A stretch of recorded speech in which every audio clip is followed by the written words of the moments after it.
Hello mathematicians, welcome back to Math with Mrs. Halverson. Today we're working on 2.4a, model drawing one-step word problems. So if we're thinking about one-step word problems, it's either going to be, at this point of the year, only addition or only subtraction that we're doing.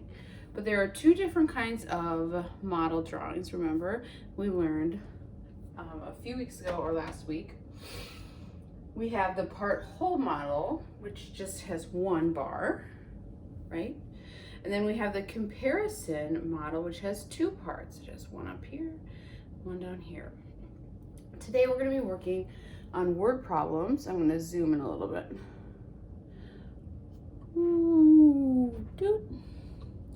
We're going to focus on word problems and how we would model draw these word problems. So our first word problem says, Ted had 27 Reese's. That's my favorite candy. His brother gave him 32 more. How many Reese's does Ted have now? We know that we're only going to use one bar because we're only talking about one thing. What are we talking about? Reese's. And we're talking about Ted's Reese's. The first thing that we always do in a model drawing is to underline the question so we know what we're answering. The question here is, how many Reese's does Ted have now? And since we only have Ted's Reese's, we're only going to have one bar. Okay? So, Ted starts off with 27, and he has 32. We are looking for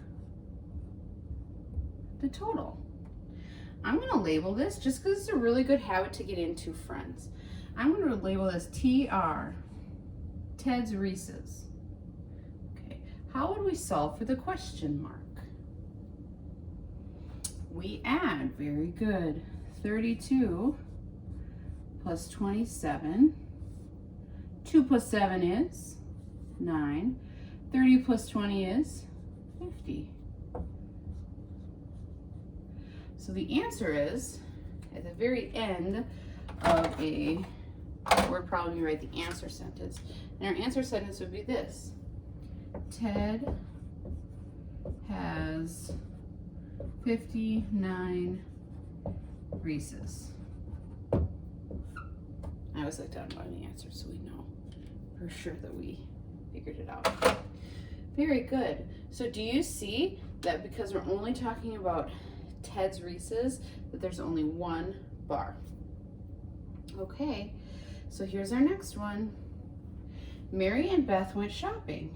Mary spent $132. Beth spent $83. How much more did Mary spend? So scholars, although we're talking about money, and that's one unit, right? We're only talking about one thing. We're talking about Mary's money and Beth's money. And we're comparing them, right? Because our question asks us,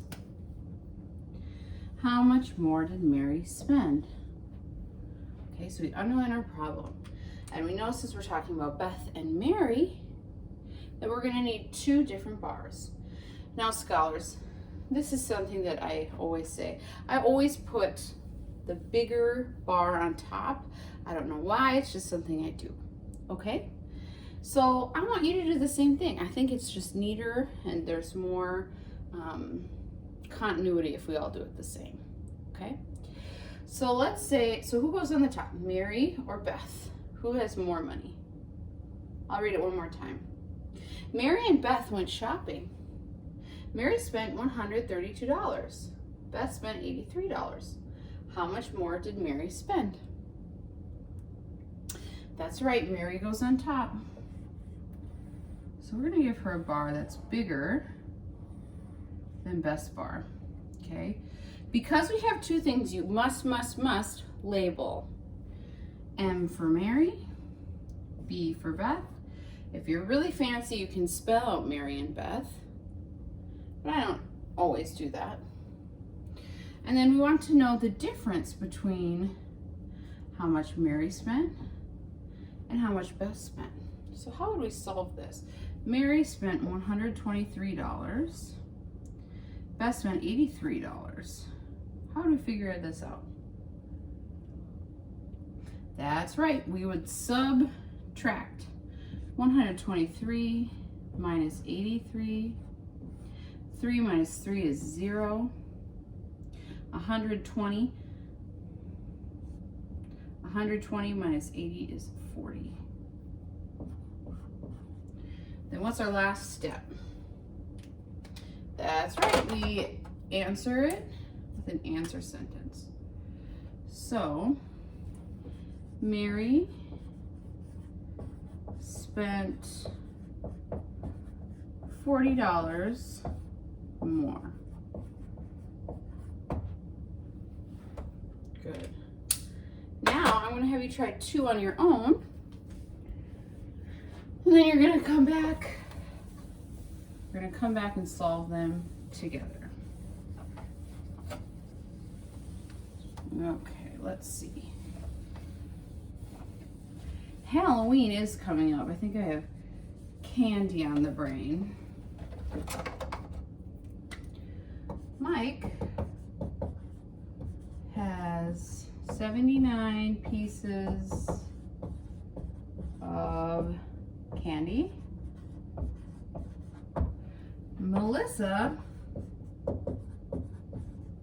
has 208. How many more pieces does Melissa have? Okay, that's your first question. Mike has 79 pieces of candy. Melissa has 208 pieces of candy. How many more pieces does Melissa have? And then our second question is going to be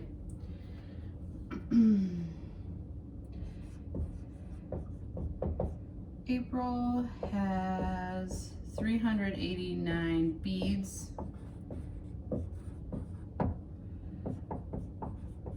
Her BFF gives her 154 more.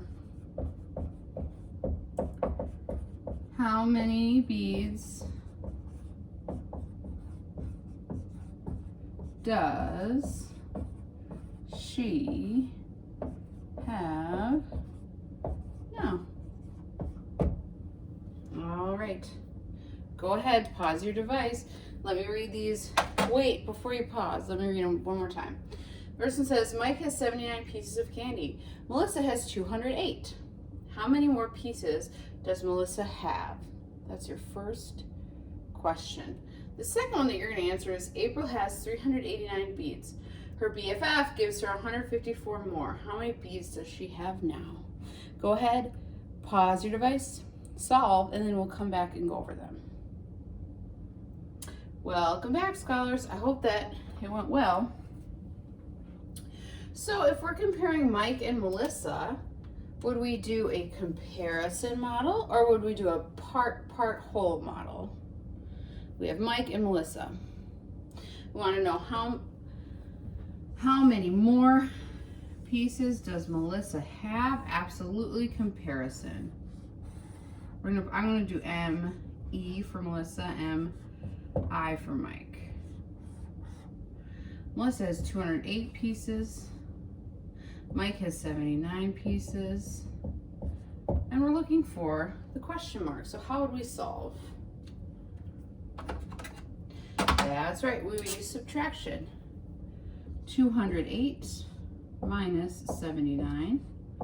Uh-oh, 8 minus 9, can't do it. Go to the tens. 0 minus 70, can't do it. So 2 becomes a 100. This 0 becomes a 10. And this 8 becomes a, well, we drop 9 off actually. And this 8 becomes 18. So 18 minus 9 is 9. 90 minus 70 is 20. 100 minus nothing is 129. What would our answer sentence be? Melissa has 129 pieces more. Good. How about this second one here, friends? April has 389 beads. Her BFF gives her 154 more. How many beads does she have now? So now we're just talking about April and her beads. It's only one thing. So we're gonna do only one unit bar. She has 389. Then she gets 154 more. Solving for the question mark. We add to find. 9 plus 4 is 13. 10 plus 80 is 90. 90 plus 50 is 140. 100 plus 300 is 400. 400 plus 100 is 500. So now she has 543 beads. Uh-oh, what did I forget to do? I forgot to underline my question. And then what would our answer sentence be? It would be April has 543 beads. All right, scholars. So I hope this helps you with your homework and the PowerPoint this afternoon. Look at how much work we've done today in math, and we did this twice. So I feel really good about our math lesson today. I will see you next time in math. Bye, friends.